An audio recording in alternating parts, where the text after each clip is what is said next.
দুই নম্বর বিষয়, যদি আপনাকে প্রশ্ন করা হয় মানুষ সৃষ্টির উদ্দেশ্যটা কি, মানুষ সৃষ্টির রহস্য কি, সেখানে উত্তরে আসবে তাওহীদ। সুবহানাল্লাহ বলেন।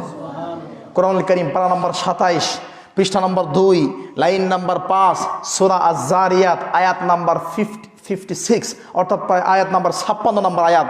একটু ভালো করে খেয়াল করেন, আল্লাহ বলছেন ওয়ামা খালাকুতুল জিন্না ওয়াল ইনসা ইল্লা লিয়াবুদুন। আমি মানব জাতি এবং জিন জাতিকে একমাত্র আমার ইবাদতের জন্য সৃষ্টি করেছি। কথা বলেন না কেন? জানেন না আপনারা এটা? এই আয়াত সবাই জানেন। লিয়াবুদুন মানে ইবাদত। কোরআনুল কারীমের সবচাইতে উন্নত মানের তাফসিরের নাম কি? তাফসির ইবনে কাসির।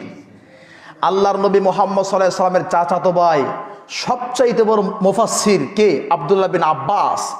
আব্দুল্লাহ বিন আব্বাস রাদিয়াল্লাহু আনহু এই আয়াতের ব্যাখ্যায় বলেন, আল্লাহ বলছেন আমি মানব জাতি এবং জিন জাতিকে একমাত্র লিয়াবুদুন মানে লিওয়াহিদুন লিতাওহীদ, আমি মানব জাতি এবং জিন জাতিকে আমার তাওহীদ বাস্তবায়নের জন্য সৃষ্টি করেছি। সুবহানাল্লাহ।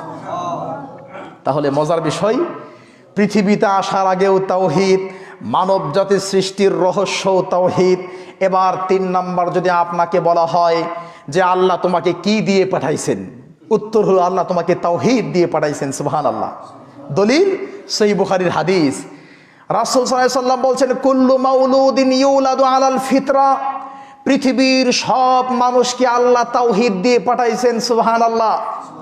তার মানে ফেরাউনকেও আল্লাহ তাওহীদ দিয়েছিল, আবু জাহেলকেও আল্লাহ তাওহীদ দিয়ে পাঠাইছিল, হামান কারুন সবাইরে আল্লাহ কি ইসলাম দিয়ে পাঠাইছে।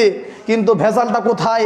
ফাইন্না আবাহু, আবা মানে তার বাবা, তার আব্বা, তার আম্মা তাকে ইউহাউবিদানিহি, তাকে ইহুদি বানাইছে, ইউনাসসিরানিহি, তাকে নাসারা বানাইছে, ইউমাজ্জিসানিহি, তাকে অগ্নিপূজক বানাইছে। তার মানে পৃথিবীর প্রত্যেকটা সন্তান তাওহীদ নিয়েই পৃথিবীতে আসে। সুবহানাল্লাহ।